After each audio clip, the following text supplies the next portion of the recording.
Hey everyone, welcome back to Conversations in Pop Culture.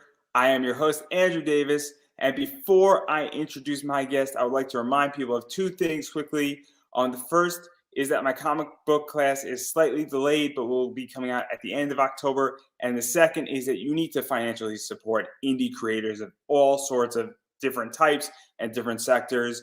And whether that's this show, my guests' cosplays, or even corporate media. If you like She-Hulk, guys, you should go buy Disney and you should have a Disney Plus account.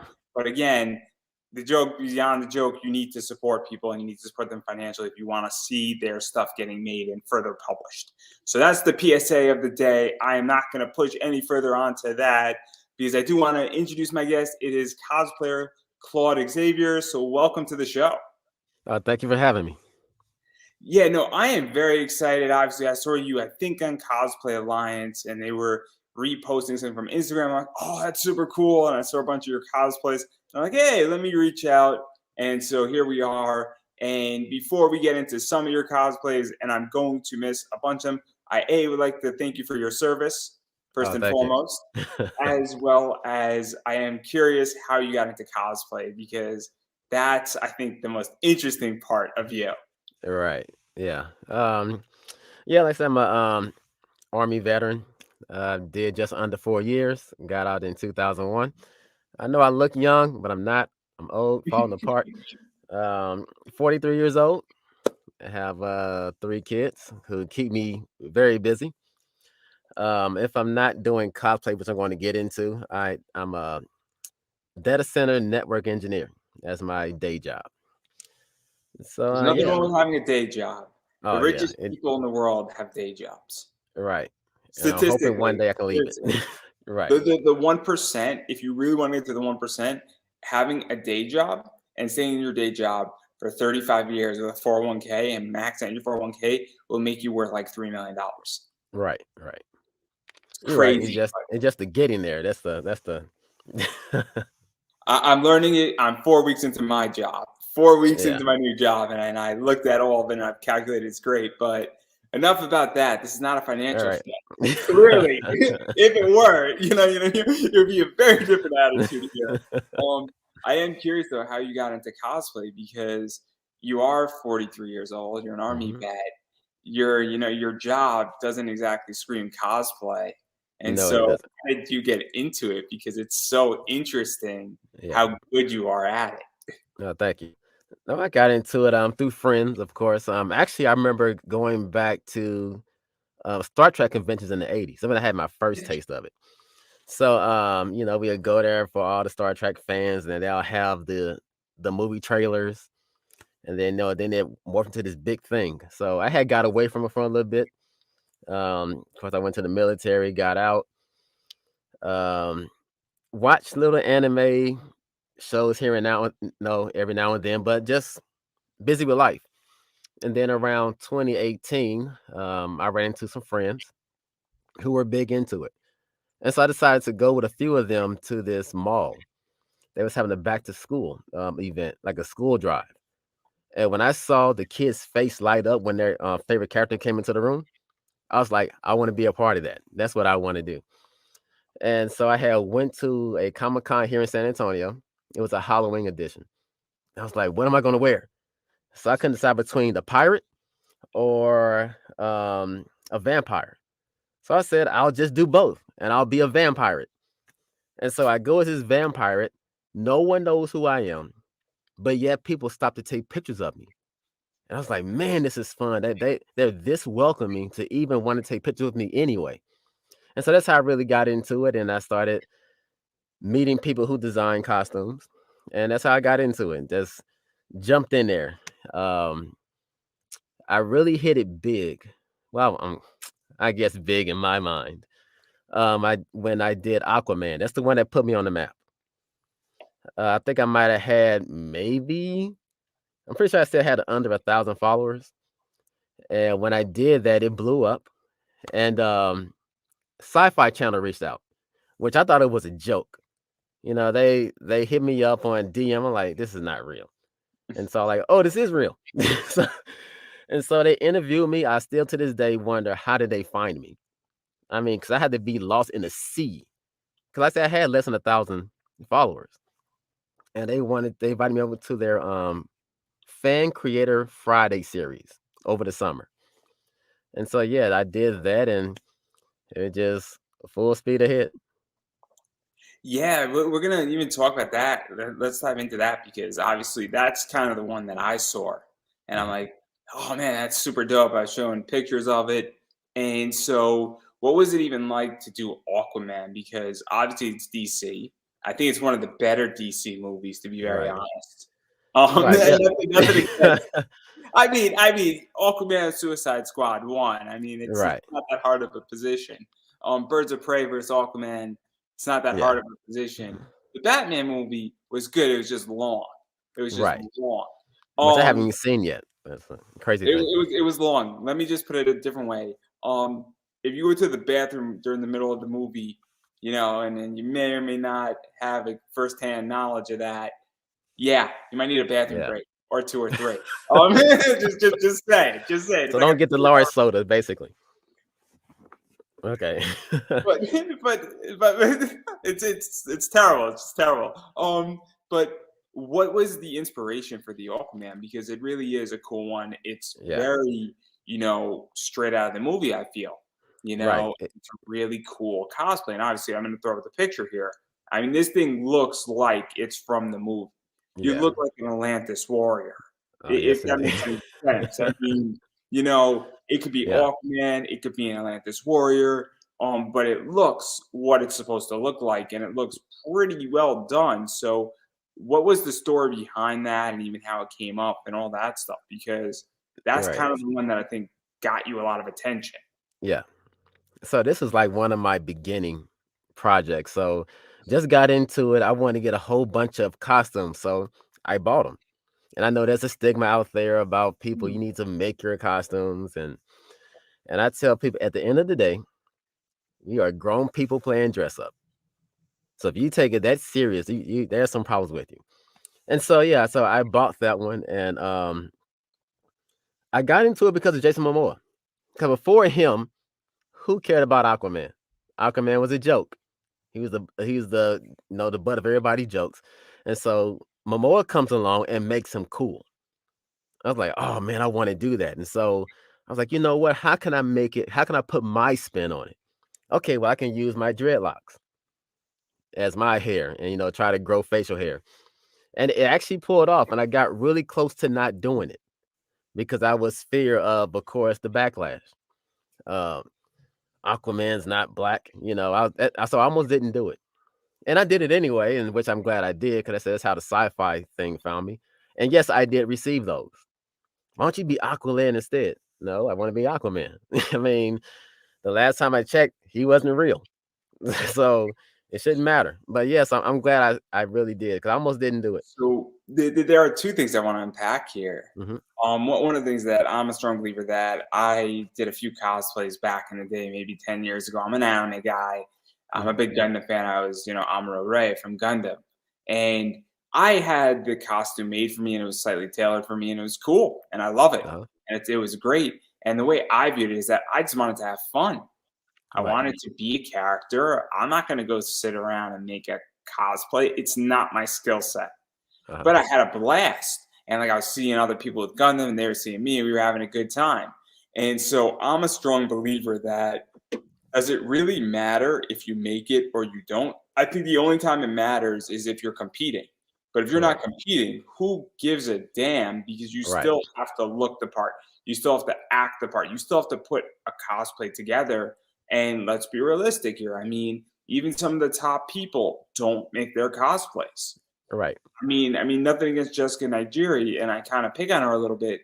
But there's certain cosplays she hasn't made. There are people who Uh-huh. represent Blizzard at BlizzardCon who don't make those cosplays. Right. So I don't really understand the backlash.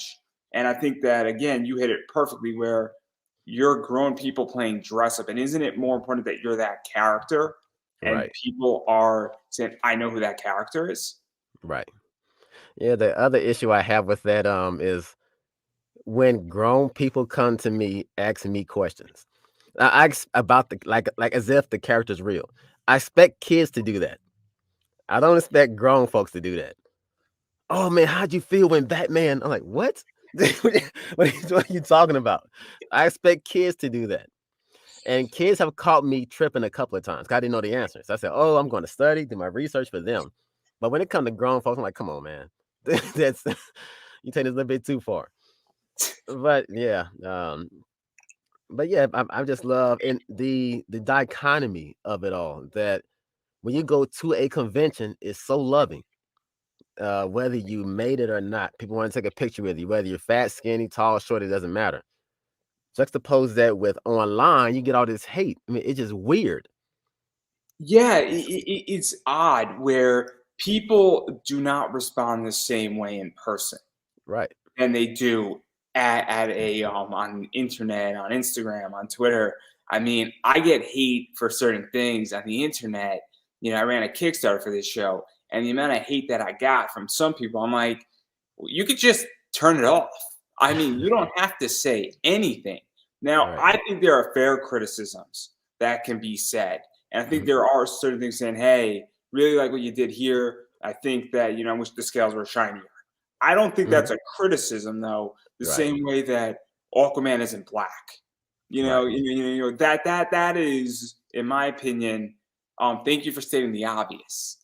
But like, that's not really constructive versus Right. saying, or I hate your cosplay. Like, okay, Right. like I don't get it. I don't get it. I Right. don't get why people feel like you can be mean on social media, but you wouldn't say it to my face. Right. Exactly. If somebody said, I hate your cosplay, Andrew, to my face, or I hate your podcast to my face, and they said it to me online, they get a pass. Yeah. Because they're Right. They're being consistent. They're yeah. consistent. That's the key. But that's another point that you brought up too, is that what was even the backlash like? Because I think cosplay is for everyone. I really do. Right. I think it's supposed to be fun. Whether you make money in cosplay or not, that is up for the free market to decide. But if I Right. want to go as Amuro Ray and I don't necessarily look like Amuro Ray, or I'm a little bit bigger, or Uh-huh. I'm not as height, well, I could still do it. And Right. Amuro's white, but if somebody is Hispanic or somebody's black, they could be Amuro Ray. I mean, to Right. me, it's dress up. It's Right. wearing a costume at a con and you're embodying a character. Right. And so what was the backlash like? Because to me, that kind of seems weird too, where Yeah. it's It like, it actually yeah, it wasn't it wasn't as bad as I thought it was going to be. 'Cause I think because maybe I pulled it off. But I said, but there were some. That's why I say I almost didn't do it to begin with, which why I'm glad I did. 'Cause it actually paid off. It overcame the negativity of it all. But like I said, but I had some that had more hate than others, but that one thankfully wasn't as bad. yeah, no, I don't even understand why there would be such a pushback. Because to me, I Yeah. mean, these characters aren't real. I Right. mean, like, I don't know how to Right. explain that any other way. Like these characters aren't real. Spider-Man is not a real person. Right. He has real ideas per se. Right. What he represents is real. What Aquaman feels, people have felt, but at the same time, why does somebody care if Aquaman is white or black?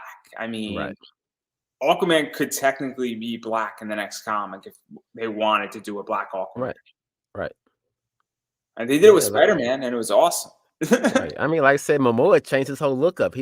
His hair didn't look like that. He grew a beard, he had all these tattoos. And so, I mean, you didn't have a problem with him doing it. And he completely changed the character. So I don't know. It's just if they like you, then they can deal with. I don't know. Who knows? And then even going further into this, and I do want to take a step out before we talk about Green Lantern. I'm a huge Green Lantern fan.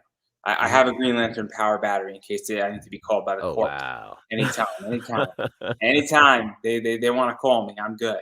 But it's a 1-to-1 scale. It's an awesome toy. Oh wow. With every penny it lights up. It's great. It's got the ring. It's fantastic. It's an expensive toy now too. Okay. But it's like $700 on Whew. eBay. It's insane. You can't buy them. That's the problem. Is Yeah. that and no, it's not for sale, so don't ask anybody. Because I know somebody wants to know that answer. But how do you even balance cosplay as a cost and building? Because that's something that, to talk a little bit about inside baseball, that's something Right. that I think a lot of cosplayers struggle with. Um, and figuring out that and even figuring out how to build a cosplay and piecing it together because I think it's really somewhat tricky because cosplay can be expensive. It could also be cheap depending on how you're doing it. Right. I mean, at the end of the day, is it worth it? Um, you got to ask yourself, what is your return on investment? And so I have made a few people upset because they feel that I'm not a true cosplayer because I expect this to open doors for me. Some people go just to go to conventions and make it a hobby. I use it as a stepping stone. I'm hoping that it leads to something. I mean, if you want to be the local celebrity, that's great. I mean, I want to see myself do more in life and be better in life. So now that I became a professional cosplayer, since now I get flown to different conventions, so now I have to make them, which is fine. So I think I'm getting better. It was ex-wife at the time who was really building my costumes.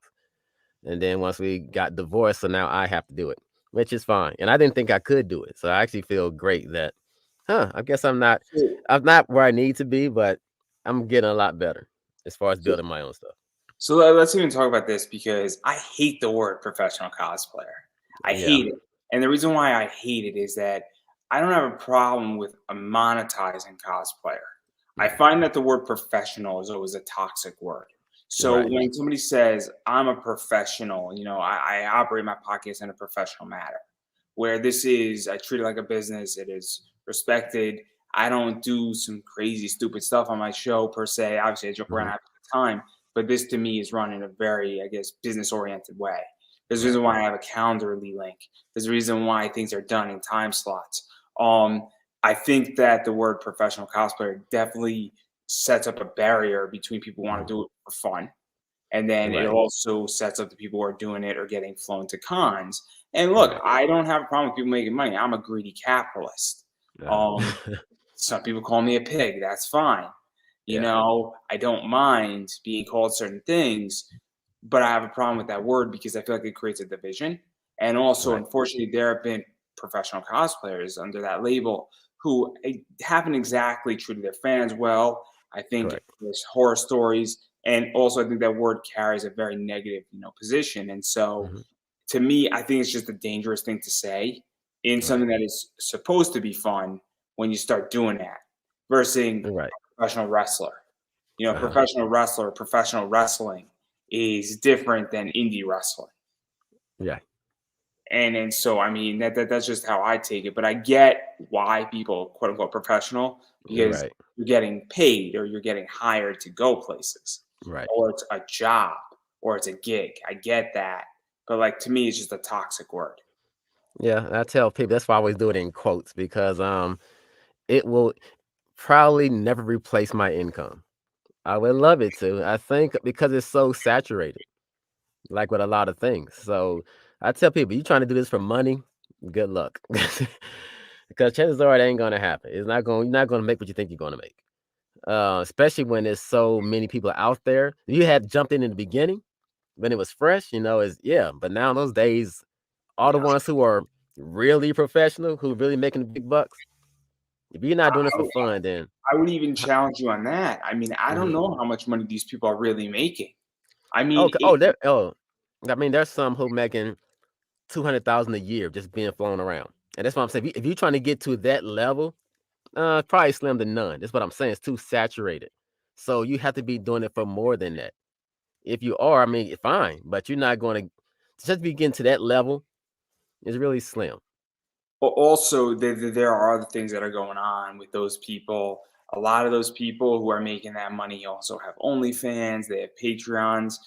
I don't know if there's a male cosplayer who's making 200,000. There might be one or two, but I think as a Right. male cosplayer, it is a hell of a lot harder to do it. Oh, of course. Also, the other thing is that how long can that last for? That's the other Right. thing too, is that there gets to a point. I mean, this is what I do. I run a business outside of all this. Hmm. I have a day job, I do this, and then I run a third business. and my third business provides me a distribution that gets invested into the stock market, so that Yeah. when over the next 30 years, every year I'm investing, I'm going to be a rich motherfucker. Yeah. I got no problem, no problem stating that. And by the way, anybody can do it. It's not a secret how to do it. It's Yeah. actually literally in 5 minutes on YouTube, you can figure it out. But I think Right. the other thing too that a lot of people don't understand in cosplay is that this is not forever. Right. And right. And that's why I tell people this is a stepping stone. That's why people get upset. Oh, you're not a true fan. Well, then I'm not a true fan then. Because I said I'm 43. I got 3 kids. This is a stepping stone for me. I'm hoping that it will, if this led the door open to Sci-Fi Channel, it can lead a door to Marvel. It can lead a door to DC. That's how I look at it. And so even if I'm not doing conventions, I'm actually doing nonprofits. So I'm actually going to hospitals as characters are doing, all the different nonprofit organizations. So I don't stop at conventions. The reason why I also got noticed is because I don't look at small cons. Oh, everyone's going to be there. Well, okay, but the right person might be there who can get you somewhere. And so because I didn't go in there with this heady, no, oh, that's too small, I'm not going. I went to a whole bunch of them, whether it was at a big convention or a little hotel. You never know. It's all about networking because my focus was bigger than just putting a costume on, which is what gave me these opportunities. It's interesting because opportunities are complicated, and obviously you don't know who's going to watch what and when they're going to see Right. it. And I think relationships are a very complicated discussion for a lot of people. And I mean, I know a lot of people have a nice big phone list of a lot of people that people say, how do you have access to people Uh-huh. that normal people don't have access to? And there's a reason why certain people and certain companies answer my email within 2 days. And so when I want something, it's not that hard to get it anymore. And this is the problem when I ask people, I'm like, so you want to be on my show? What can you bring to the table? Mhm. When people hit me up, I'm like, what can you bring to the table? And that's something that I think people have to understand is that, it's a very different world now. But I Right. digress. But also, again, you said it perfectly. It's the right person. It's not the many. It's the right person. Right. I I mean, know. but, Yeah. but I digress Yeah. right Yeah. I there. had kind of went off, but I know you asked me about the money. I kind of got off on a tangent, but yeah, like I said, is it worth it? Like I said, it can get very expensive. I mean, like I said, so what are you trying to do it for? Um, so with me, I don't spend a lot of, like I said, it's not going to replace my income. So I don't see the point of me making a $2,000 suit that's not going to give me the return on my investment. And if I had money like that, fine, but that's just me. It's me. It's not that serious to me. It is an escapism. It is something to do. Like I said, if I had a choice, I would choose the hospitals every time. Yeah, it's free. I don't get paid, but I made an impact in that child's life. I remember when I went as Black Panther to a hospital visit, and this girl saw me from way down the hall and asked the nurse if I can come in. But she was in ICU, so I couldn't go in there. So I had to stand at the door and to watch this girl's face light up. I mean, that made my day. What she's going through, sitting in the ICU, but yet she saw her favorite character just walk by her room and stand at her door. To me, that's better than any convention. So it's just all about what you're doing it for. Yeah, no, I think it's interesting. I mean, obviously, I started this for a lot of reasons. Again, you said it really well, where this isn't exactly a stepping stone, but it's a brand. And Uh, so, whenever I want to write a comic book, I now have a show. Whenever I want to launch a product, which I'm launching one at the end of October, I have a platform to do it. And I was already doing it for 7 years before, but now when COVID hit, I expanded that platform. And the saying is that me and a friend of mine were talking about this the other day, where cool, you come on my show. Do you have a show? And can I come on? And the person's like, no, I don't have a show. And I'm like, okay, but you need to have a show because that's what matters now. I feel mhm. where you need to have a platform, otherwise you're relying on everybody else's platform. And Right. so I don't want to say this is a stepping stone, but it's a brand, it's a platform, so that whenever I want to push something out, I Uh-huh. have guests and I can do it. I can push my guest stuff out, and then somehow I'm thrown into the mix somewhere down the road. And I Okay. think it's a big deal at this point where it's just like that's kind of what it is. And but Right. I digress. And yeah, so pretty much. But anyway, I want to talk about Green Lantern because Green Lantern's Okay. way more fun than this. This is your Green Lantern. I think it's John Stewart, right? Yes, John Stewart. Yes. So I just want to make sure. I just want to make sure. So what's the story behind this one? Because this is very interesting to say the Oh least. yeah, John Stewart with locks. So that's my thing. I try to see what way I can, I can put my locks in to make it mine. So I first started off with oh Lord, his name is escaping me right now. Uh, the Simon original. Pace, Oh God, Hal Jordan. that's it. So I had his at first, and then I'm like, oh okay, there's a John Stewart suit. Yeah, so I switched out, bought that one, especially because it didn't have any gloves, so I love that. I didn't have to worry about wearing a mask. Um, yeah, so Warrior Post Photography is the one who took this picture, did the edits. That's probably one of my most requested as well. Yeah, that one, the Aquaman, the Bishop was also a big one. Um, yeah, but like I Yeah, said, my yeah. thing is I wanted to have a character like in every media, every genre. Because I like Okay, to sure, do so yeah, I like to do different be a part of different groups. So I didn't want to be typecast either, especially when the Aquaman took off. I didn't want to do it anymore. I didn't want to be known as the Aquaman of San Antonio. oh You man, know, see this is interesting. This is actually super interesting because nobody has actually ever brought that up where you have a cosplay, it does really well. It does well on Instagram, it does well at mhm, cons. Obviously, sci-fi is paying attention to it. You get a feature in Cosplay Alliance or Cosplay Magazine. And now, you know, people say, I want to do that all the time. And, or some yeah, people say, I don't want to. Like, nobody's ever said to me, I don't want to do that anymore. Or I don't yeah, want to be known as the Aquaman guy. I mean, I don't know if you know Labanak slash Mangaloo, I want to say her name is. mhm, She's great. She's sort of a friend. But she is known as, and arguably, I think she's one of the greatest Ruby cosplayers ever, like Ruby Rose okay, from Ruby, uh-huh, WBY. But I think she's been typecasted. And while she's breaking out now, I think it is very hard given the fact that you have almost 80,000 Instagram followers and Ruby is great and you're right, probably one of the best, if not the best, but you're typecasted. And that's a right, problem. Like, I don't want to be that on this show of being, oh, Andrew only interviews comic people. And then there's the reason why I do wrestlers and cosplayers and voice uh-huh, actors because I don't want this show and me to get stale. So what right. is that like for you? Because that is fascinating, I think. Oh yeah, like I said, I want to be versatile in everything I do. So I have a DC, I have a Marvel. Still working on the Disney one. I haven't got that one yet. I'm working on my first Star Wars. Going to do Quinlan Voss. And so I plan on working on that now. But yeah, I just want to be able to say, hey, we're doing this group. You want to be a part of it? Yes. We're doing a Bleach group. Okay, I got Kaname Tozen. Just whatever it is, try to be a part of all these different groups. So to stay versatile. Yeah.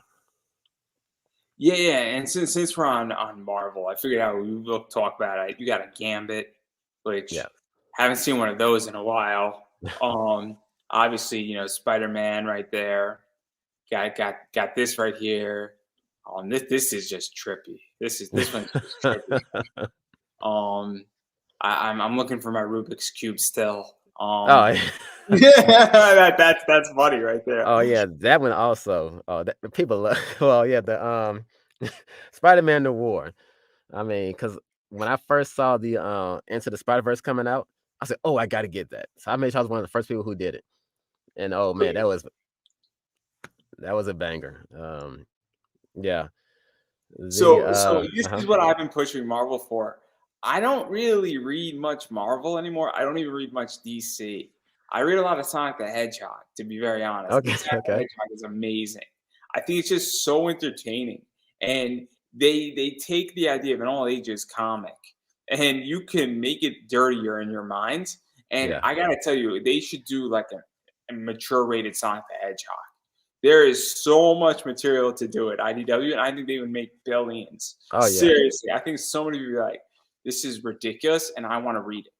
It's yeah. great. I'm also pushing for the Scooby-Doo Resident Evil crossover. I, it, Oh, yes, indeed. I put that up on Facebook, and I said I would write it for free. So I'll write that for free.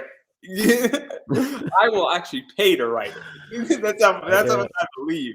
Yeah, I definitely read it. I'll watch it. I want to. I mean, now that the Resident Evil thing on Netflix failed, I'm telling you, I Yeah, think that's what they should do. I think that's yeah, what they should do. Warner Brothers Discovery and Netflix should just come together on a joint project, and then we right. can have the gang in the Mystery Machine going into the mansion and discovering Albert Wesker and trying to uncover all of it. And they're trying to unmask people. Oh, it'll be epic. And they Yeah. try to unmask a zombie. Oh, it'll be epic. It'll be epic. I'm telling you. Oh I'm yeah. telling you. The potential here is Oh yeah, is that works. the amount of cosplay material that could be done out of this. Oh yeah. Oh, it would be epic. Like half Shaggy, half Albert Wesker. Oh, it'd be great. Uh-huh. And maybe instead of the T virus, it could be the W virus or the M virus. Yeah. So many things to be done. But anyway, going into that, I've been pushing Marvel for a while for this one. I want a Spider-Man noir comic. I think it would be epic. I think it I would be want the greatest thing ever. I want a live action because it would have to be, in my opinion, it had to be probably rated R to be done right. Because I mean, he was in what the 1920s and during gangsters, he shoots guns. And so not only does he shoot webs and crime walls, he shoots people. So that's not a rated G or PG movie. I mean, it's the PG-13 Punisher. the least. Yeah. I mean, it's the Punisher. It'd be great, though. I mean, I think that a comic of Spider-Man noir, I think they could do it easily. And Yeah. I mean, I think you would have to turn back a little bit, but I mean, I don't think you could drop an F-bomb in that comic. But I sure as hell think you could shoot somebody, and it's the Oh yeah. 1920s. It'd be great. Right. And then you could have like color stuff in there too, and you could almost do it like Frank Miller style. Oh, it would Oh be epic. yeah, of course. Yeah. It'd be epic. Exactly. It would be so good, and I think it would make them so much money. See Yeah. that's the key there is that right now those companies need cash injections, and Right. why not give somebody what everybody wants and they're Mhm. willing to spend money on? That to Right. me is the answer. But I don't know. And then you also have this one right here, which is cool, super That cool. one. It's like that's how Miles. They call me what Jacked Miles Monroe. Because I used to compete. Used to do men's physique um for a few years. And so I pretty much kept my size. And so yeah, so it's kind of like basically bringing that character to life. So you talk about that because obviously that plays into the Aquaman. It plays into a little bit of Jon Stewart. Obviously, it plays into Miles Morales and everything he is. There's a few other characters. Obviously, taking a step outside, it plays a little bit into this as Uh, well. The White Ranger from Power Rangers. yes. So not that one. That one you don't look as Jack, but that's Domino. Right. But what is that like? Because some people get fake muscles, but you have real ones. Right. Right. And then and people I tell people I can go months without going to the gym. They're like, "You're lying. You got to be in the gym." I'm like, no, because I don't juice up. It's natural. So when it's natural, it doesn't go away that fast. And so yeah, it's yeah, so that's good. I'm like I love to hear it. Like when I did what was it? King Grayskull 2 years ago for MegaCon. And yep, did that one. And I was actually more ripped because that's like an older one. But I was like, I really got lean for that one. And I get a lot of comments. I would hear women say, "Do I do parties?" I'm like, I hear that a couple of times. I'm like, there's something else. Or they might say, "Is your abs real? Is your chest real?" Okay, just say you want to touch me. Just say it. It's all right. So yeah, they are hilarious. So they even talk about that because obviously, when you're fit and you're jacked, I am not that way. I am a little big in my stomach. I'm not. I don't think I'm unhealthy, but Yeah, I've lost a bunch of weight, but I'm not all the way there yet. yeah, Um, where I would like to be. I would like to be leaner than a pint of ice cream. Let's put it that way. It's so bad. It's so bad. My favorite wrestler, she comes out there where she's leaner than a pint of ice cream and taller than a stack of pancakes. It's great. It's great. Who is Her that? entrance is great. Solo Darling. Okay. She's fantastic. She's absolutely fantastic, and she is scary as fuck when she's jacked. Yeah. She is jacked. Wow. She looks jacked and Yeah. talented, beyond talented. Arguably, I think that she was in her prime. Maybe like before COVID, she was in like the top 50 wrestlers, I think, in the world. She's that good. She's that good. But anyway, I digress. I get distracted way too easily. But anyway, what is that like? Because it does add a layer of authenticity, I feel, to cosplays when you're playing characters that have muscles. You're jacked. You're kind of eye candy to some degree. Yeah. I hate to like sexualize you in that fashion here, but like it's a double-edged sword because like they say cosplay is for everyone, but then you come out fit, they think you did it for that costume. Oh, now you making everyone feel bad because they don't look like you. I just walked in the room, but I didn't make anybody feel anything. Don't worry, I only met you just today and you made me feel horrible, so clearly. Oh man.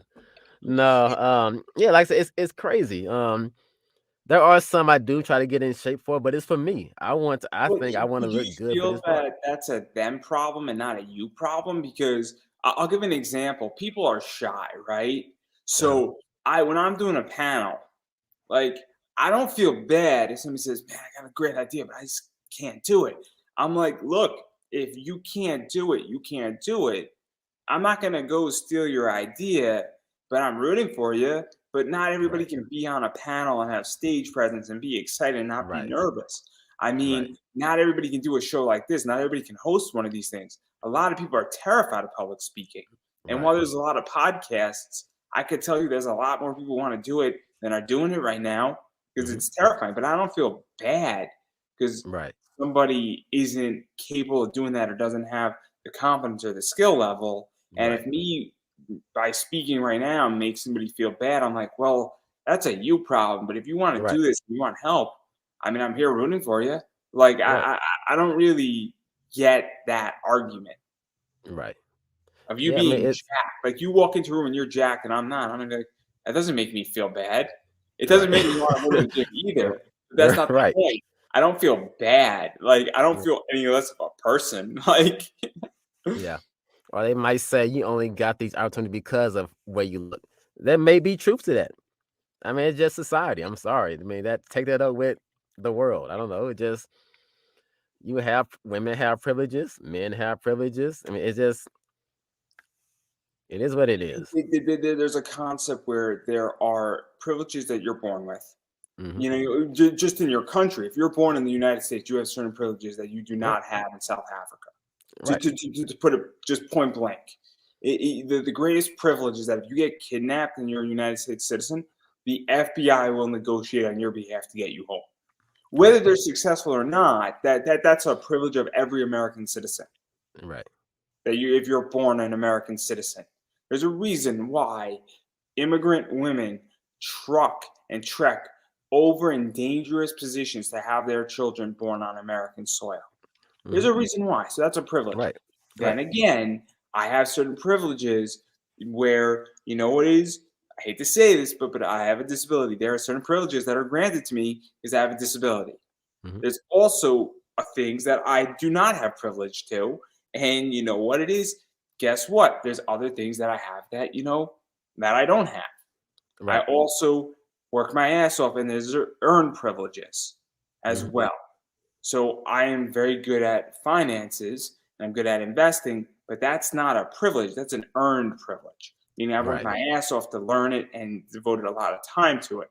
So when somebody says, "Oh, you have more money than me, Andrew," well, maybe I have more money because, well, I earned it and I freaking learned a skill that makes me, earn more money. But again, that's an earned privilege. So I don't get that. That just perplexes me. why people would even think like that. Yeah. It's a very narrow Cause they thought cause they want to be you. Let's come out and admit it. You wish you had this instead of trying to tear me down because you don't have it. I mean, hey, that's because I hear people like with the women who do cosplay. Like you said, they can put on little to nothing and get all these likes. Well, hey, that's what they can do. It is harder for men, but there are some things that are good for men that women can't. I mean, it just and plus at the end of the day, whether you look good, it's fleeting. It's not going to last. So I'm not gonna get jealous over you for something that's not gonna last. The looks are not gonna last forever. So hopefully Yeah. there's something more to you than your looks. Because you're gonna The- hit the the- wall soon. I am not as attractive as some of these top cosplayers. So what did I have to do? I have had to learn a variety of skills. I've had to learn how to do this, what we're doing right now. And some people will be like, oh, but this looks easy. I've had to learn how to do this in the last 10 years. And I am Right, starting to get good. Not great, good. It'll be right. another 10 years before I'm even great to consider that. And some people might be like, oh, dude, you do a great job at this. I'm like, thank you. But again, it takes a while. But guess what? This is a skill. I had to develop it. I had to learn how to be somewhat funny or how to be charming or how to speak. I've had to learn how to build an eBay business because, again, I'm not pretty. I don't have a great Yeah, body. I'm yeah, not going to go out in a bikini and look right, good and get a million likes on Instagram. It's just not right, happening. But I can build a business and I get rewarded for that. And guess what? One of those skills will last for the rest of my life. right. Looking good in a bikini may or may not last for the rest of your life. I'm just saying. Yep, I'm just saying, and it's a reality. And I hate right. to burst people's bubbles. I hate to get you and me both canceled here. This should really be called the canceled show. You're We right. don't pull punches on this show anymore. We used to. We don't Yeah, because there gets to a point where it's just like, and that's why, I take my money from my eBay business and I invest it in the stock market. I will have right, money when I'm 65. I'll right. have a lot of it. And then I'll buy my Ferrari. Yes, indeed. Nobody's And like I said, miserable on a Ferrari or on a jet right. for that matter. It's impossible. You cannot be miserable in a Ferrari because you cannot say the word miserable in a Ferrari because the Right. engine will drown it out. Yeah, until it goes electric. It's getting there. But I actually finally rode an electric car. I didn't realize it was on when I turned it on. I was like, oh my God, is this thing even on? Um, no, but anyway, that was no, I was you were talking about branding. I said because when I started up under cosplay. Then I went to Claude Xavier, I think something cosplay, but now it's Claude Xavier style. 'Cause like I don't plan on doing this every. I'm not sure how long I'll keep doing cosplay. So under Claude Xavier style, I have cosplay, I have modeling, I have acting. As you see in the booth, I just started voice acting. I took that up this past December. Done 3 audiobooks so far. Voiced a couple of characters for independent projects. Like I said, I'm trying to. It's a stepping stone. I'm trying to get places. Hopefully I can be in front of a camera, behind the camera. But got to put that work in. I kind of wish I could have got started earlier because it is harder doing that at my age with kids. So and then I'm in San Antonio. I just can't up and go to California or New York or The something like voice that. acting capital, though, is in Texas. It's Yeah, Houston Dallas. and Yeah, Houston. Dallas. Uh-huh. And Dallas. Dallas, I think, is Rooster Teeth. And they got some stuff up there. I think, what is it? Shoot. Is it HD Live or is it well, I can't think of who does is a Run to Pick Up Girls in Dungeons. It's I can't think of the studio because I think they're in Dallas and I know Yeah. Crunchyroll slash Funimation's in Houston. Right. My understanding, Right. right? Right. And they I want you should to know move this. I there. should know this as like a voice actor, interviewer type of guy in an anime Well, weeb. like I said, I just started, so I get a pass. So I'm still It's a learning. failure on me, clearly. I'm taking the L on this one. Yeah. I'm Yeah. taking the L. I'm okay with taking the L Yeah. on this one because I should know. The fact Yeah. that I don't is a problem. But yeah, so I do want to talk about the anime stuff briefly because you got your Okay. Piccolo right here. Yeah. Another one that blew up. That one is cool. This one's cool right here. Yeah. This is the Naruto stuff. Yeah. and then in the tuxedo mask is kind of funny. Yeah, I But but went but to Atlanta to do that one. But yeah, so what is that like too? Because anime is only getting bigger now. I mean, manga is outselling graphic novels and comics. It's outselling a lot of things. It's a lot of cons are becoming anime cons, becoming more anime centric. Right. Um, there's a lot of reasons for it. Me and my friends in comics, we speak about it all the time. Yeah. I mean, obviously, Sony did not pay $1.2 billion for Crunchyroll for no reason. Right. They didn't pay $100 million for Funimation for no reason, and the fact that Disney owns the live action Dragon Ball stuff Hmm. and the film rights to any film that's in theaters is through Disney. Okay. I don't think the recording is through Disney. I think distribution is through Disney. Yeah. And they are now. I don't think they own Bleach. I don't think they bought the. I think they bought the rights to stream Bleach for a while. I don't think they bought Bleach out, meaning that it could go Right. somewhere else eventually. But what is this like? Because a lot of your cosplays, I think, in the anime sector, Uh-huh. can become more interesting. So what is that like? Because I don't know if that was intentional or you're just a fan of Piccolo. No, like I said, I mean, I was just trying, like I said, I'm trying to be diverse. That's all it was about. Nothing, not because I'm a diehard fan. Like I said, once again, It's I okay. like, You could be a diehard fan of Naruto and Dragon Ball Z because everybody is. They just don't want to talk about yeah, it. that's, I mean, I'm just not at all. 'Cause I said, I got back into it late. And people say, what are all the anime shows you're watching? One, maybe. I mean, like I said, my lifestyle has changed. I can't sit around and just watch anime all day.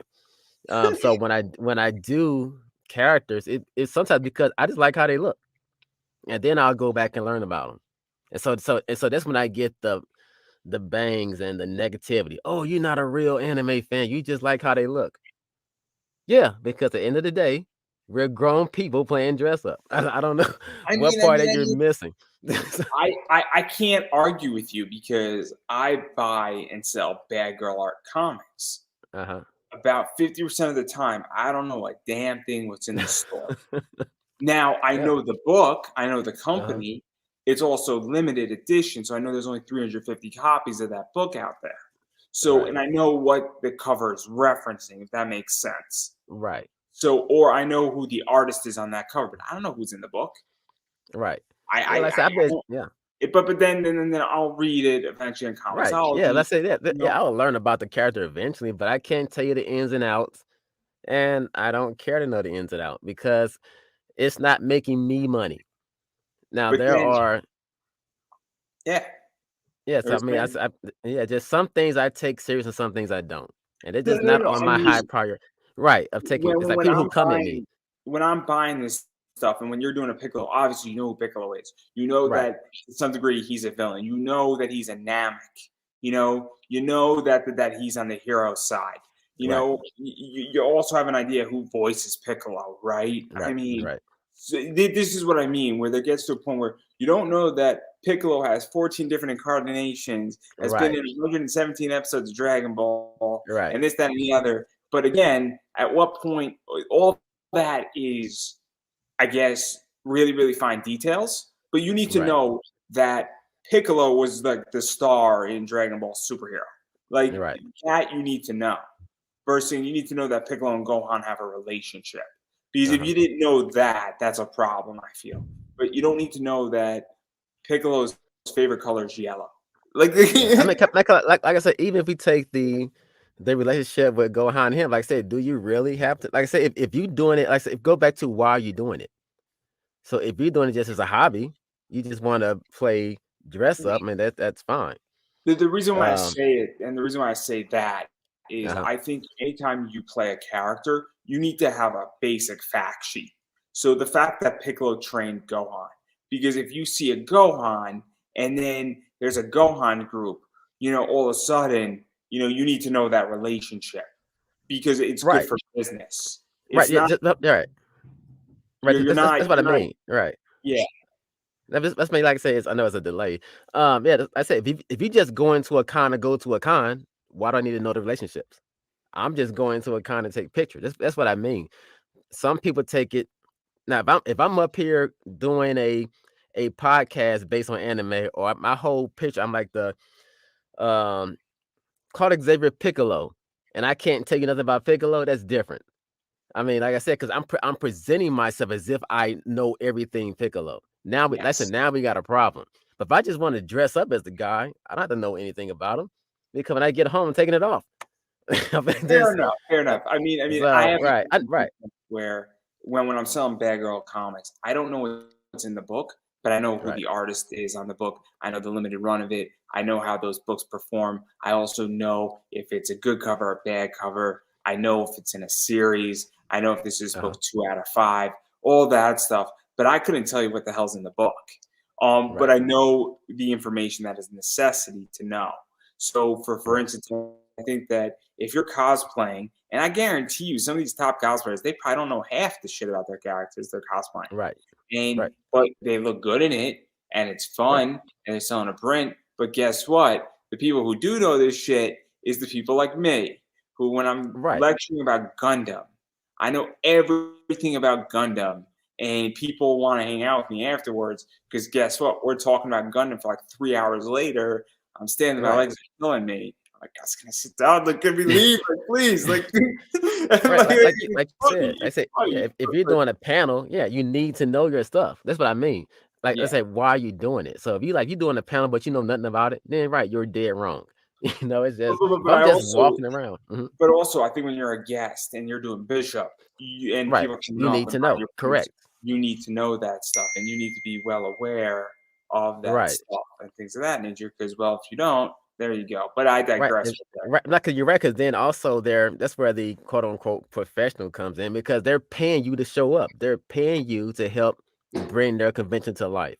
So that's where the professional part needs to come into play. You need to know your stuff. That's why they spent money on you.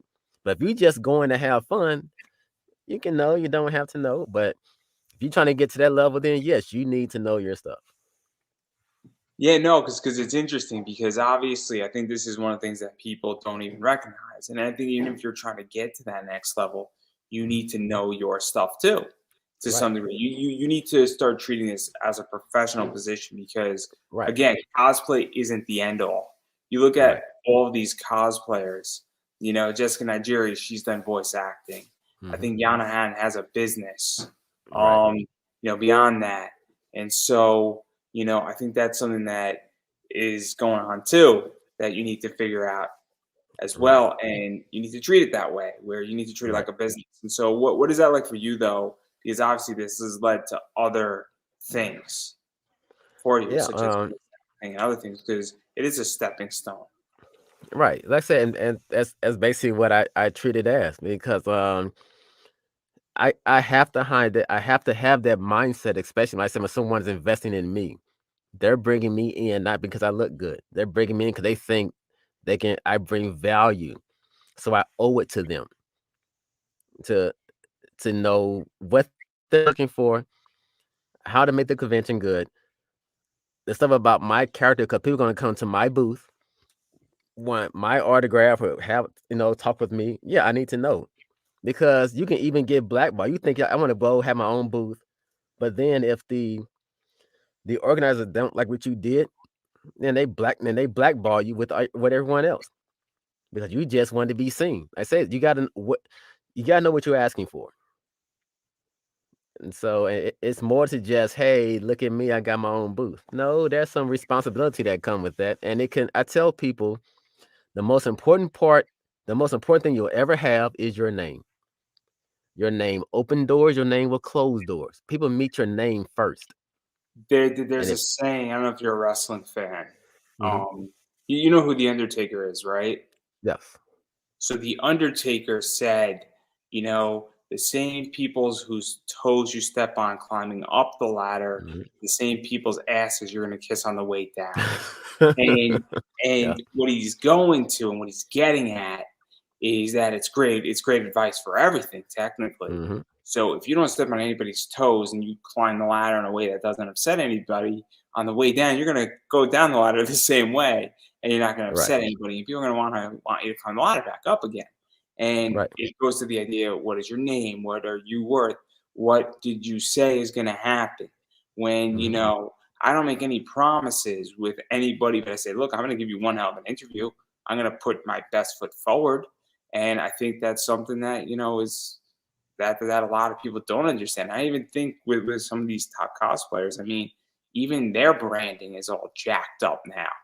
I mean, I Right. hate to say it, but like when you're doing loot sets on Patreon or you're Yeah. going topless, I mean, at a certain point, do you want to be cosplaying or do you want to be softcore porn? Right.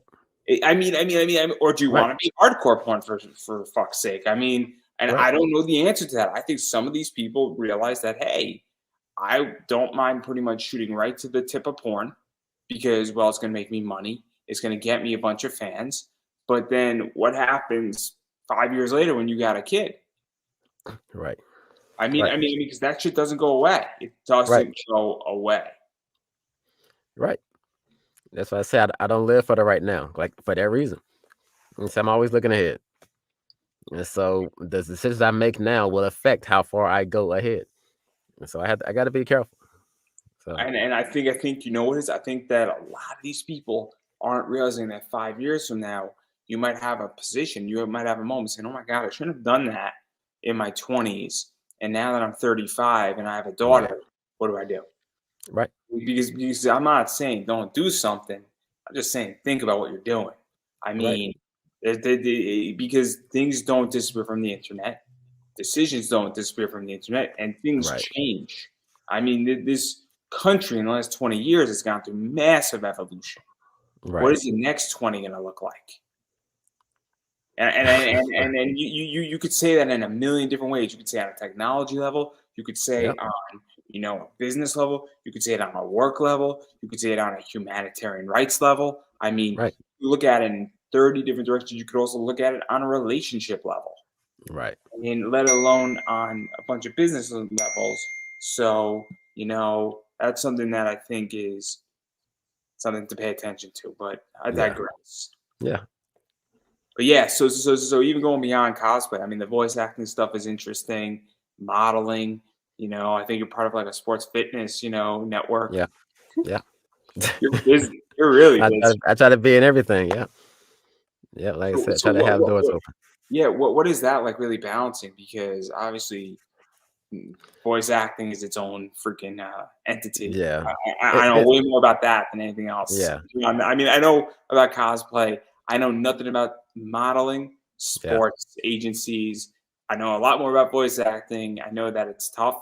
I know that it's complicated. It is not just acting in anime, guys, or cartoons. There's Right. books. There's the NBA. That's voice acting technically. Yep. Um, Yep. Sunday football, baseball is voice acting. When they do, all that stuff. So, what Yeah. is that like? Voicemail for a company. Yeah. Yeah. Commercials Right. are It's big. I mean, you know that voice actors don't get paid a lot of money, right? right. Right. For I think a half an hour or an hour, they get like $44 on the low end now, and I think Right. maybe like 76 on the high end for an hour. Right. People might say, "Oh, but they're voicing characters," and it's great if you have 40 hours at work every single Right. week. It's a Right. great job. I mean, if you're making 50 an hour and you have 40 hours a week, you're doing good in life. I Right. mean, Right. And that's it. that's Like you said, it's like with cosplay, even voice acting, it is oversaturated. And so you now getting into the game late like me, and you got all these well-known names. So if I'm thinking we're going from here to the Netflix or next anime, I mean it could happen, but the chances of that happening, like I said, I have to put my time in. I gotta put my dues in. I just can't think we're going straight to the top. I mean it's that's not the norm for everybody. it's also the idea that there's so much talent out there. And it's also the idea that even if you're at the top, there's so much competition. I Right. hate to say it, but nothing against, the cast of Dragon Ball Z or the cast of One Piece, but I think those people are replaceable. I really do. I Right. think very few people in anime are not replaceable. And Right. and what's going on right now is Crunchyroll, bought by Sony, they're getting rid of people. They're getting rid of people. People are being pushed out and executives are being pushed out and people are getting replaced. Yeah. It's not a permanent gig. Just because you're the voice of Vegeta and you've been doing that for 20 years doesn't mean that you're going to do it for the next 20. Right. Right. And you could be at the top. I mean, Chris Sabat or Sabat or whatever his name is, he's a great voice actor, but it could very well be that he is not Vegeta in another 5 years. Right. They say he's getting older. That's right. So It could be that they don't like him at Sony, and they're like, you've also become too expensive. Right. I hate to say it, and again, I think people are very replaceable. I think a lot of cosplayers are replaceable. Right. I hate to say it. It sounds weird when you're saying that humans. No, yeah, no, you're right. That's why I have Claude Xavier's style. So if the cosplay thing slow down, maybe the modeling thing will pick up. Maybe the acting will pick up. Maybe the voice acting will pick up. I just like to have different lanes open because I'm like I said, I'm a realist. I may have my 15 minutes of fame. It could be up in cosplay. So there's a reason why and what I do, and obviously all of the businesses are separate. But I have this. I have a day job. I have an eBay business. Obviously, getting my comic class is going to be coming, so that's 4 revenue streams, and I invest. So I have 5 revenue streams, and the reason why is right now I'm having a little bit of a hard time, and I hate to say this because saying everybody sees this, I'm like, oh, can I be on your show? Right now I'm sort of slowing down with guests, and I'm having a bit of a harder time, and the show's not doing what it needs to do, where it was doing maybe 3 months ago. But guess what is working? My eBay business is working, and me investing is working. My day job's working. So you know what is? In another 3 months, it could very well be that the eBay business slows down and this picks up. And so it goes in cycles. It could very well be that in 6 months from now, the entire investing world is messed up, which is probably going to happen. Which means I'm going to invest more money, but that's not the point. But the point I'm making is that when one thing isn't working, something else works if you're diversified enough. And I think that's something that people have to understand. I mean, I think that come July, I think cons are going to be worse off than they are right now. I really do. I think we're going to be in recession, and I think it's going to be bad. Because I think what's going to happen is that it starts at the top where you get your A-list celebrity, and then they come to a con. The con doesn't make any money with them. They don't bring in the fans. Then everybody else who's the B-list, the C-list, and the vendors and Artist Alley gets pissed because they didn't make any money because there was no foot traffic. It's already hard enough. Then the next con, that person says, I don't want to come because I made no money, or I didn't make – I thought I was going to make $150,000. I only made $75,000. I'm pissed. Or I only made $100,000 when 2 years ago I was making $150,000 for the weekend. Now I'm pissed. I don't want to come, which lessens traffic, which lessens more and more and more. And then cons really can't afford to pay these people. And there you go. Or people don't meet the guarantees or a variety of other problems.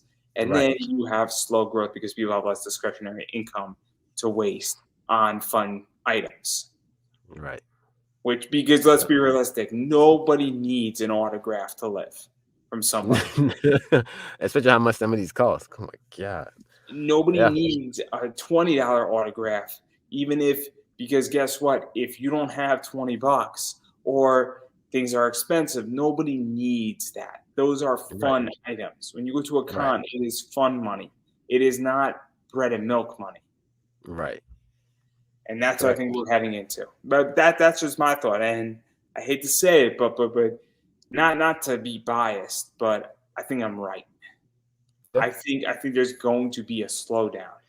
Maybe it's not going to be as dramatic as I'm describing it, but I really think there's going to be a slowdown because I'm just looking at the financial landscape and it's bad. Right. Yeah, you're right. Yep. So everything comes out on this show. Everything comes out on this show. And again, no punches are being pulled anymore. It used to be that punches were pulled. And I think that's the other thing too, is that I think some of these people just in cosplay just aren't real. The name of the game is to make money. Right. And so if you're going as a fan and you like going to cons and you're not interested in making money, you can do whatever the hell you want to do. But the second you enter the professional realm, you have to understand that your objective is to make money. Right. As a fan panelist, what happened to me, and obviously your path is a little bit different, but I started trying to funnel people into my social media. So when I do go back, I don't mind being a fan panelist, but I'm going to have a class, and I'm going to be selling my class. I'm going to be purposely talking about certain topics because I want to have a panel say, hey, if you're interested in this topic, I have my class. You can get it right now for the next 48 hours for 50% off. And so I don't mind speaking for free Right. if I get the opportunity to speak in front of a bunch of people. But I'm Right. not going to go speak for free. I mean, I'll speak for free on topics that I enjoy, but I'm not going to go to a con if they don't book that panel. I Right. will say, look, I'm canceling my other things because it doesn't make economic sense. And there's no justification. So I don't Right. mind talking about comic book investing and talking about 3 other things that I want to talk about at your con, but I need to talk about this. I'm going to connect them together. Right. So, and I'm going to say to a con, look, I got to make money too. So if Exactly. you want Yeah. me to come for free, I'll do X. If you don't want me to come for free and don't want to talk about that, I'm fine. But I can't come to your con unless you put me up some money because this is how I make my money. Correct. Right. Yeah. And that's the But I mindset we have to have. Yeah. people hate me. People hate me in the comic community for this topic. I'm like, yo, I need to eat too. I need to eat Right. too. People hate me on this shit. When I'm like, I really don't want to promote your book, or you know what is, I'd appreciate if you throw me, some money. You're doing 20K on a Kickstarter. You could give me $10 for this project. Right. Right. People hated me in January. They hated me because they hate people when they make money. That's the problem. Right. You're right. People hate seeing other people make money. Yep. It's so true. But Yeah. I digress. Again, you're not going to be the same. If every one of your cons cancels, we all know the reason why. We all know. We all know. It's No, I don't do this. I think everything we said here is safe. I don't see we said anything crazy. I don't think we said anything crazy either. I think what it is that I think that people just don't say it, and I think people Right. should. I Yeah. think we'd be a much healthier society if we were all honest. Right. We all like chocolate ice cream. We just don't want to admit it. You're right. Yeah, I'll let you know up front. Go ahead. What we said? No, I was gonna say. I said I will let you know what you're getting. So, like I said, I may not be the biggest anime or whatever, but if you call me up, I'm going to put on the show because that's what you brought me on for. So I just brought you on because I like your cosplays, yeah. and I thought you were pretty talented, and I thought you deserved Yeah. an opportunity. That's really the only Thank reason why. I've also gotten away, and I'll be very upfront about this, where if somebody who had 1 million followers like, yo, can I come on your show? Of course, I would say yes. But I've also gotten away where at a certain point, I have discovered that with cosplayers in particular, they get to a certain point and then they have an attitude once they reach a certain number of followers. And I'm like, this isn't for me. Right. Like, you were here where I'm at. We've all been here, and let's be realistic on what you are. You work your ass Right. up, but you're also really cute and you're attractive and you Right. have a nice figure, which helped Right. you along the ways, and you're blonde. Yeah. All that stuff. And you started posting a lot of pictures of you in a bikini. Let's be realistic why you have your Instagram followers. Then I look at their engagement rate. I'm like, you have a 3% engagement. Like the people who are following you are not necessarily your customers. And they're there Right. because they're doing something at night that they don't want to talk about. When Yeah. I mean, I don't think I'm wrong in that either. I mean, Yeah. let's be realistic here. And there might be some girls doing it too. So that's all I'm going to say. I'm an equal offender. Right. But people really like, pretty girls, for lack of a better word. So yeah.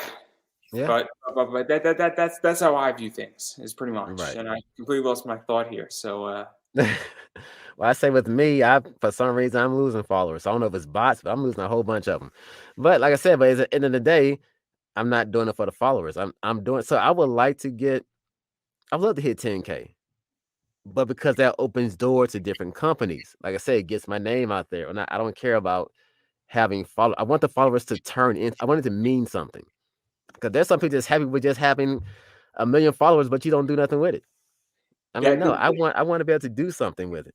This is interesting too, because I've had this discussions with a company, and I left it with the company, and I got frustrated with them. I said, I had a sponsor and I returned a lot of money to my sponsor. If you look at my followers and my following on Instagram and Facebook and Twitter, it's not big. The reason why I returned over 5 figures to that company, you know, a little above 10K to that company on significantly less, probably about 15 times less than what they gave me in a sponsorship, is because I had the right audience and the right customers. And so now I'm speaking to this company and they're like, oh, you're not big enough. We have an affiliate link. And what I was trying to explain to that company is saying, look, I don't work for an affiliate link and I have your customer base. I'm interested in getting you sales, not exposure. And they said, well, we want exposure. And I said, I can't help you. My goal is to get you sales. Right. And I think that's a problem. And I think you even go to that 10K level. I think that that's a misconception because with the program I have, I'm trying to figure out how to get a high commission affiliate link where I'm willing to give somebody 25% of all sales they bring to my comic class. Yeah. The reason why is because if I'm selling it for $40, I mean, 25% of 40 is $10. But guess what? If you bring me 1,000 customers, it's actually not that hard of math, but I'll give you 10K. No questions asked. I'll write you a check for $10,000 if you brought me 1,000 customers. You're bringing me, I think, I'll probably give you, yeah, it is 10K, right? I think, right? Because around that, whatever it is, I will give pretty much. Actually, it's probably more. It's probably more like 25,000 now that I think about it. Because 1,000 times no. I think it is. I think it is 10K. Wow, I'm not good at math, clearly. Yeah. But I'm interested in sales. Is the point? Right. Me doing math is not good on this show. That's all I'm gonna say. But again, I believe in sales. I don't believe in exposure. Exposure doesn't mean anything. Right. Exposure just is like a trophy. It's a participation trophy to me. That's all it is. That's all. Right. Exactly. It's the same thing when somebody says, man, I love your show. I say, cool. Do you watch it? Nope. So you love my show, but you don't watch it. Right. Andrew, I want to be on your show, and I know you're going to sell me 10 books. I don't want to give you $1. I'm like, great. So that's like me. That's like saying, here's a cookie, Andrew, but you still got to pay to sit in the store to eat it. Right. But I digress. Right. I think that's the biggest problem, and I think a bunch of these companies are actually moronic. Yeah. Because I want sales. I don't care if you have one follower. If you get me 10,000 sales or $10,000 worth of sales, I'll give you a piece of the action. It's a no-brainer. But I want it. I want my money up front. I don't want an affiliate link. Affiliate links don't get me excited. I don't have a stake at that point. Right. When you give me money up front, we have a deal. We have a number of episodes, and my goal is that I feel inspired so that you want to renew again and again and again. And affiliate links, like after 10 episodes, like this isn't working, I'm out. Right. But I digress. This is so far out of what all my questions were. That's why I stopped looking at them. Yeah. I just like the conversation. It just, That's because nobody has these conversations anymore. Right. And it's whatever. I mean, this is why I like talking to smaller cosplayers who have less than 10,000 because they're out on the front lines. They're trying to figure out how to explode, get bigger, and they're trying to figure out how to get a piece of the pie. And what I find is that there's been people who have gone up. They had like 40,000, and they've now gone up to like 600,000. And I think that they have forgotten what it means to be a struggling cosplayer, not getting invited to a con. I've done 50 anime panels and comic panels, and I've never gotten an invitation anywhere. And I've been all over, and I've sold out rooms. And I think that some of these people have forgotten what that's like. And then they come at and say, somebody asked me to do something for free or promote their product for free, and they think that because I'm in my own business that I don't work hard and all this stuff. And nobody said you don't work hard, but let's be realistic. You got lucky too. Right. Because there's tons of people who work hard in life, and they have been ramrodded and they have been fucked over. And I just think that it's I don't want to say ungrateful, but I almost want to say like I think they're out of touch. And I don't think you are. I think you're very much in touch and understanding that this thing is not going to last forever. You need to figure out your next 3 moves or how to leverage A and B and C into something else. Right. And that's why I say I try to stay dealing with the local charities. That's it. That's what keeps me grounded. I'm not getting paid for those. No, that they're just happy to see their character. So I even got asked to do when the Black Panther comes out. They want me to dress up as Black Panther at the movie theater, which is fine. Like I said, I'm not getting paid for that. Like I said, I'm doing it because I know who's going to show up, and they get to see their character. Because that's why I first did it, to see the kids' faces light up. Like, oh my Well, God, you he's better get here! to see the movie for free at the very least. Oh yeah, I get those, but yeah, like I said it's not even about that. Even I if I was don't, joking. I was not joking. like because there was actually a time where I actually didn't. I just left and when I was tired. I'm going home. Cause like I said, I just it's just something about that watching their face light up. Mommy, look! It just I don't know. It does something for me. So, and then my kids keep calling me famous. I'm like, I am not famous. Such my 12-year-old. You're just famous. I know I'm not. But the simple fact that they feel that way, they're just that their dad, is in their eyes is somebody. And my 2-year-old keeps calling me a superhero. That's the stuff that matters to me. That's what I don't want to lose. Yeah, no, I think that it's just real, and then this is why I like speaking to cosplayers who aren't at like the rule is that I really try to find people who are under 15,000 because Yeah, I find that those people are grounded. They're also on the hunt. They're also more excited to be involved in this stuff, and they're also more interesting. To be very honest, and I think that yeah, they're figuring it out. And it always makes for a better conversation, to be very honest, because I yeah, think a lot of the time, like some of these top cosplayers, I think they've lost touch, and like I reach out to them, I'm like, hey, and sometimes they get back to me, sometimes they don't, and I'm like, but you were here too at one point, and have you forgotten where you come from? Like I know exactly where I come from. I'm yeah, not building my financial class to be altruistic, but I'm also not charging an arm and leg for it. It's $40 on Udemy for 18 to 22 hours of my time of yeah, me teaching you the basics of comic book investing.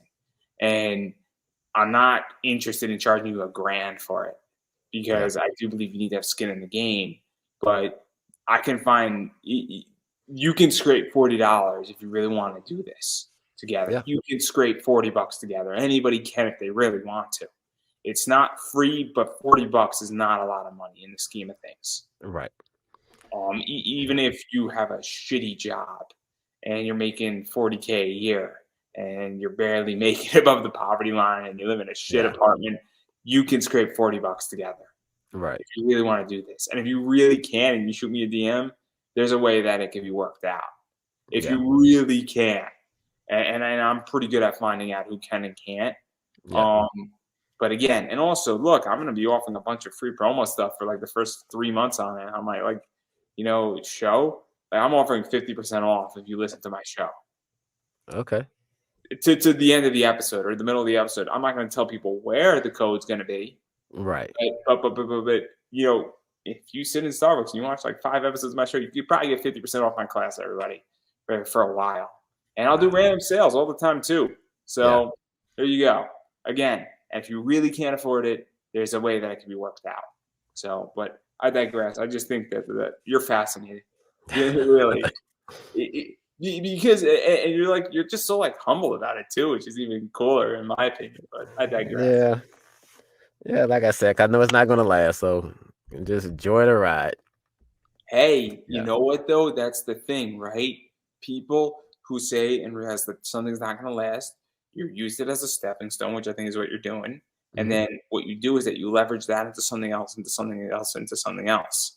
I mean, and what you hope for is that you did enough of something that it leads to something else that then that's more permanent or it's more stable Right. for a while, and you leverage that into something. Right. And I tell people that if people who know me, I never go by myself. If you like really true, is really there for me, really trying to help me, I bring you with me. Like I said, if you're a photographer, oh yeah, I know this photographer. I bring up people's names all the time. I'm gonna start bringing up your name. I mean, because like I said, I love to see other people. I want to be able to say I helped that person reach their dream. That's it. And the people would never know unless you tell them. 'Cause I don't brag about it. And that if you don't say that, hey, Claude Xavier helped me, they will never know. But I just love to see people make it. You know, that's I get the joy in that. Yeah, no, I don't really like to brag about what I've done. There's been people who have gotten movie deals because they've been on this show and a director discovered who they Mhm. were with their comic, and then they wrote a screenplay, and it's gonna start filming soon, with real money and real investors. I mean, Yeah. we're not talking Hollywood money, but maybe like Right. 50K Yeah. for an independent film. I mean, that's a lot of money. That's pretty good. Yeah. Some director saw my show and was like, "Let me reach out to that guy." And so it's just one of those things where you never know who's watching. And then it's Right. weird in my world too, because I get weird people on my show who are prominent. I mean, I don't know how much you watch of this show, but I had Pat Chan on. Pat Chan Uh-huh. is a great writer, and he had a Kickstarter that did over 100,000. Okay. And it's called Cheeky, and he has a Destiny New York going on right now, and that's going to do about 35,000 on Kickstarter. And he writes for Zenoscope, and you never know who's watching what, how it Right. relates to you, how it's engaging with you. I mean, he's the interview that was right before yours, Yeah. um, and so it's a very interesting world, man. You never know, and Right. there's been plenty of people who have gotten opportunities because of this show, Yeah. despite the viewership, because again, this show attracts a variety of interesting people and it Right. attracts a big audience in a weird way. Not it attracts a very diverse audience, not a big audience. A diverse audience is probably better. And it attracts prominent people because a lot of people who are in the industry in comics and cosplay and a variety of other people watch this show Yeah. because they realize that who the hell do you have on and how do you do it? But Right. anyway, not to brag. I Right. mean, if you go through the list, starting in 2020 to now, there's a variety of people who've been on this show, and no way in hell should I've had any of those people. And then the 7 years before that, Yeah. there's even more interesting people who are on this show. And every single interview is interesting. And you never know who's coming on. You never know. Right. But anyway, I digress. Been a crazy conversation. Right. Technically, we're supposed to talk about cosplay, which is what we did for a good chunk of it. Yeah. Um, Yeah. Yeah. but I do like to talk about one more Okay. because knowing is half the battle. And Oh, that was funny. yes, So I that was have a fun uh-huh. fact about him.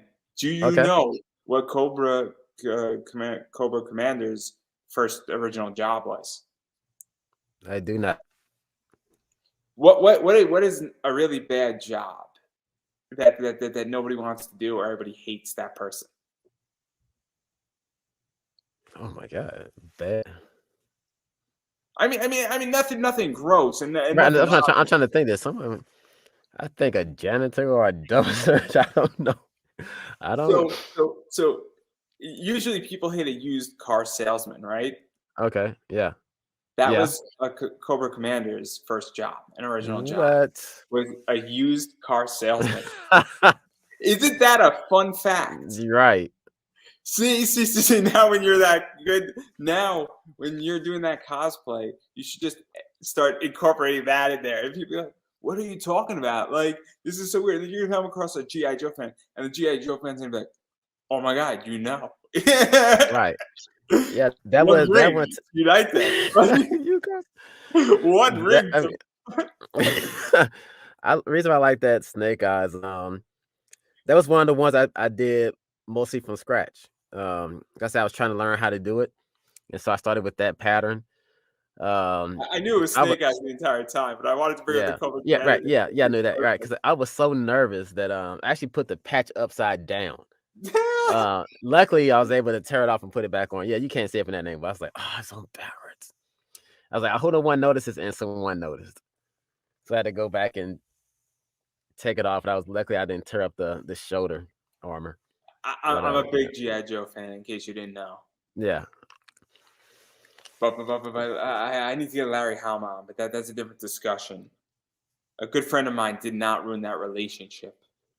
okay. I had a friend who lived in the same building as Larry Hama did Oh wow. in New York Okay. City. So Yeah. very cool. But I digress. I love GI Joe. I thought Yeah. the two GI Joe movies were great. I really did. I thought they were fantastic, Yeah. and I still think they're good. I think the first one was good. I think the Yeah. second one was even better than the first one. Right. Yeah. I But agree. I digress. I'm also biased. I don't know what's going to happen with GI Joe because I think GI Joe is leaving IDW and it's going to be very very no. Maybe GI Joe is not leaving, but I know that Transformers is, and GI Joe might be as well. Um, Okay. but I love GI Joe. I Yeah. think GI Joe is great. But Right. anyhow, enough about that. Obviously, we spoke about a lot of stuff. I do want to ask you one more question, and we kind of touched upon it before I give you a chance to self promote. Where do you think cons are going, and cosplay in particular at cons are going? Because I haven't been to a con in almost 3 years, so I Yeah. am very out of the loop. I don't know where that's going. I don't know how if it's come back or if it's somewhat in the middle with the popularity, Right. or if it depends on the con. Yeah, it does. I didn't really do many this year. Cause I've been like focused on trying to make the voice acting thing happen. As far as in my opinion, to me it's trying to come back. When I did MegaCon in 2021, they actually had a big in Florida. They actually had a big turnout. So after COVID, they opened back up. Even at half capacity, they still had a bunch of people. So I think people are going back to them. They are starting to pick up, but like you said, the recession, and also depend on Because New York Comic Con's happening, I think they're requiring like N95 masks Oh, for a really? good reason. I mean, Yeah, yeah, Anime NYC had a COVID outbreak yeah, in the same kind, so that's why I asked because I don't know how all of this plays out. yeah. Because I thought, yes, I know when we had to wear masks at some of them, I know it did affect it because some people just didn't want to wear them, and now most of them are relaxing those rules. Um, I think it go back to what you said. It really depends on the celebrities if they're going to show up.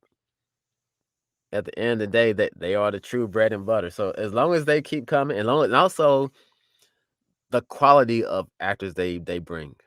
I know someone was complaining lately because they wasn't too because like some of the same cons kept bringing the same actors back, and some people didn't like that. Um, but as far as the normal person just wants to go and have fun, that's always going to be there. So right now, I think they're in good shape. We'll see how this economy keeps going. But like I said, I believe that could play a part in it.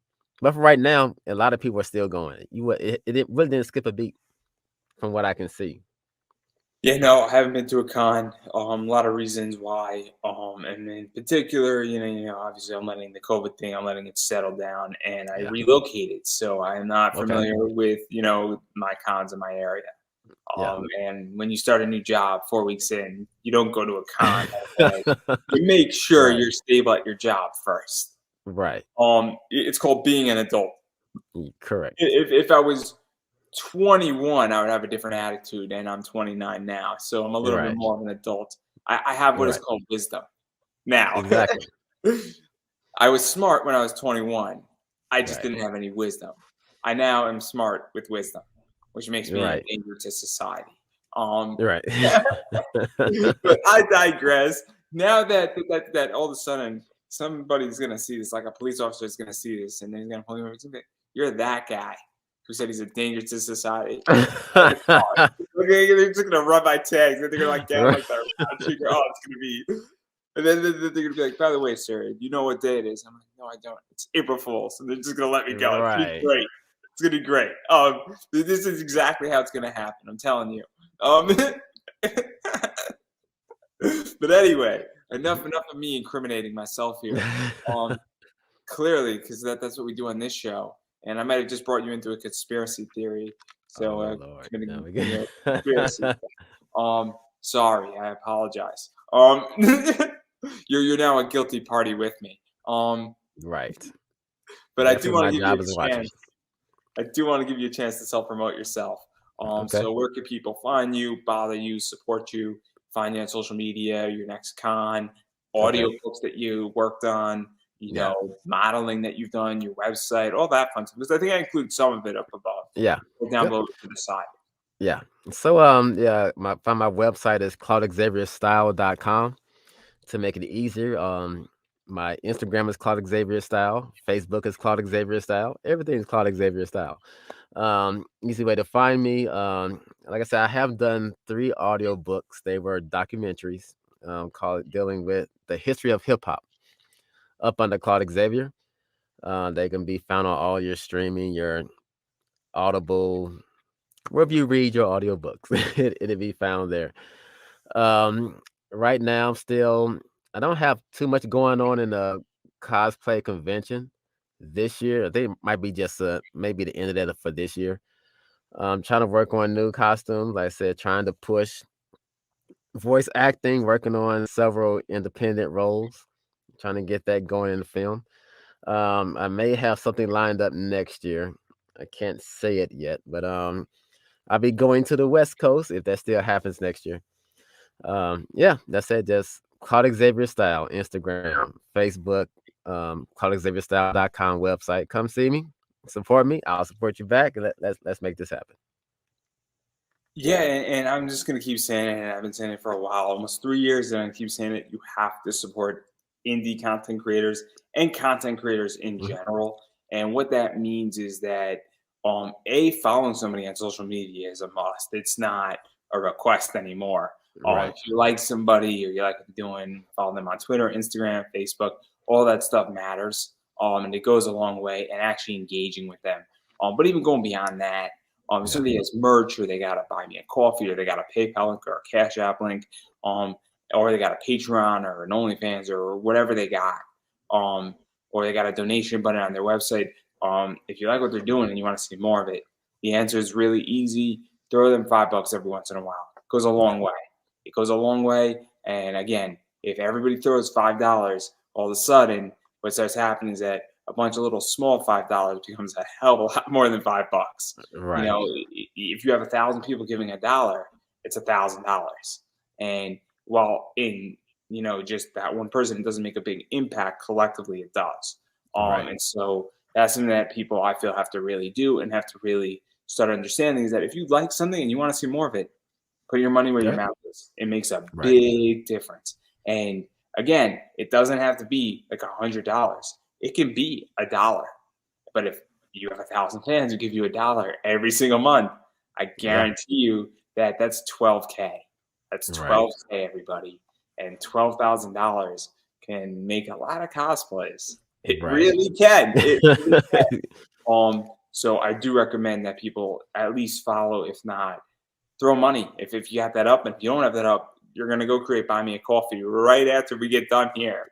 Um, Right, but again, it's very important, because we're at the stage in society where supporting and following people on social media, it's partially enough. But if you really like somebody and you want to see more of it, you got to put your money where your mouth is. Um, right, but about me, I'm going to promote myself really quickly. Obviously, I have Buy Me a Coffee. I appreciate when people throw me money. It's not a necessity. But again, running a show, it's a lot of work. It's tiring. And I appreciate when people throw me $5 or even throw me $1. Makes a difference.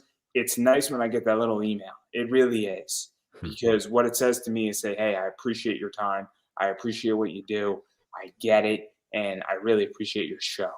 And whether you're on the show, you want to be on the show, or you're just a fan and you just like independent media, because that's what I am, and you want to see more of it, and that's the key right there, is that it's, if you want to see more of it, or you want to see it continue, or you want to see even more content, well, the more money I have, the further I can go. But if you don't like the show and you like Disney, go support Disney. I'm not right, anti Disney. And the reason why I say that, or if you like a comic book, you like an audio book, you like, wrestling, whatever you like, you should be out there supporting. Um, because if you don't support it and then it disappears, don't come bitching to me. right, right, Because there you go. And that's the thing too. So if this show doesn't, continue after 6 seasons or whatever, however long I go, and there's not support, I'm okay with that, because I'm a free market guy. But if you like it and then you're like, hey, Andrew, how come the show disappeared and it's 2 years later? Well, you know the answer.